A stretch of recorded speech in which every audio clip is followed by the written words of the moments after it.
नाशिक महानगरपालिकेत खड्ड्यांच्या प्रश्नांवरून ठाकरे गट आणि शिंदे गटातील वाद चांगलाच पेटला आहे।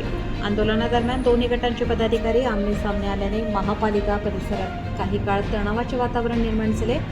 यावेळी ठाकरे गटाचे नगरसेवक किरण दराडे यांच्याशी महापालिका आयुक्त मनीषा खत्रे यांनी चर्चा केली। दुसरीकडे शिवसेना, शिंदे गट, महानगर प्रमुख प्रवीण तिधमे आणि उपायुक्त सुवर्णा तकने यांनीही आंदोलकांशी संवाद साधला। शिंदे गटाकडून विरोधक म्हणून तुम्ही काय केले, आम्ही तुमचा निषेध करतो अशी घोषणाबाजी करण्यात आली। त्याला प्रत्युत्तर देताना ठाकरे गटाने सत्तेत राहून आंदोलन करण्याचा काही उपयोग नाही असा पलटवार करत शिंदे गटाविरोधात जोरदार घोषणाबाजी केली। महापालिका परिसरात दोन्ही गटांमध्ये शाब्दिक चकमक झाली असली तरी प्रशासनाने परिस्थिती नियंत्रणात ठेवत दोन्ही बाजूंची भूमिका ऐकून घेतली। संघटना आहे, आत्ताशी आले आमचे शिवसैनिक सकाळपासून इथं आंदोलन आम्ही पण सकाळपासून तुम्ही आता आले, तुम्ही बघा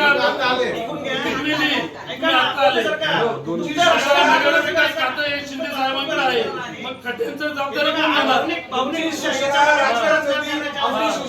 जनसामान्यांसाठी बांधली बरोबर आहे। बघा नगर विकास खातं हे शिंदे साहेबांकडे आहे। शहरातल्या खड्ड्यांची आज परिस्थिती काय झाली म्हणजे सत्तेत राहायचं आणि आंदोलन करायचं म्हणजे एकाने मारल्यासारखं करायचं, एकाने रडल्यासारखं करायचं। बघा तुमचं आंदोलन आम्ही या गोष्टीचा निषेध करतो। तुमचा निषेध करतो आम्ही, विरोधक म्हणून तुमची भूमिका काय काय भूमिका काय चालली? सभागृहात बोलू दिलं जात नाही, सभागृहात तुम्हाला तरी बोलू दिलं जाते का? सांगता बोललो आम्ही एक तास काही नाही सभागृहात धमकी दिली जाते। जास्त कोणी काय बोललं तर 6 महिन्यासाठी निलंबन केलं जाईल।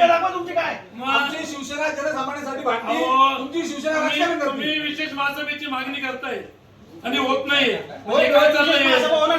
कधी डिक्लेअर केली? आज केली सकाळी, आज आम्ही आंदोलन केल्यावर डिक्लेअर केली। आंदोलन केल्यावर ऑलरेडी त्याचा पत्रव्यवहार केला, आम्ही मागणी केली। पत्रावर आम्ही केलेलं आहे। हे बघा विरोधक म्हणून तुमची कुठली आम्हाला भूमिका दिसत नाही आतापर्यंत। बरोबर आहे, जबाबदारी झटकायची त्यापेक्षा आम्ही सगळ्याच्या बाहेर आमच्या सोबत उभे राहा। काय तुमचं आंदोलन दाखवा तुम्ही आतापर्यंत। विरोधी पक्षातच आहे ना आम्ही, तुम्ही सत्तेत राहून कसं काय आंदोलन करताय? आम्ही जनसामान्यांसाठी जिथं गरज आहे तिथं आंदोलन करायचं, तिथं आंदोलन करणार आम्ही। बरोबर, म्हणजे खातच तुमच्याकडे त्याच्याबद्दल कसं काय आंदोलन करता? खात्याबद्दल नाही आंदोलन आहे, मग खड्डे कसे काय पडले? ती जबाबदारी कोणाची?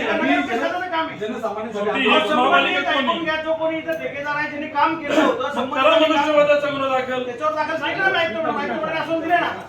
बघा 2 महासभेपूर्वी महापौरांनी मनुष्यवधाचा गुन्हा दाखल केला, पुढे गुन्हा दाखल झाला। ठीक आहे ना, कसं दाखवलं त्याला बघू। आता का म्हणजे अजून किती बळी जाण्याची वाट बघा। तुमचे उपमहापौर शेजारी होते रुलिंग देताना, कधी होणार ते बघा। रुलिंग दिल्यानंतर 3 लोकांचा बळी गेला, म्हणजे आता अजूनही तुम्ही किती बळी झाला? याच्या पुढे कुठला अपघात होता कामा आहे, संबंधित जेवढे काही खड्डे असतील ते सगळे त्यांनी बुजवले पाहिजे असं आम्ही सांगितलं आहे। तुम्ही आता का सांगता?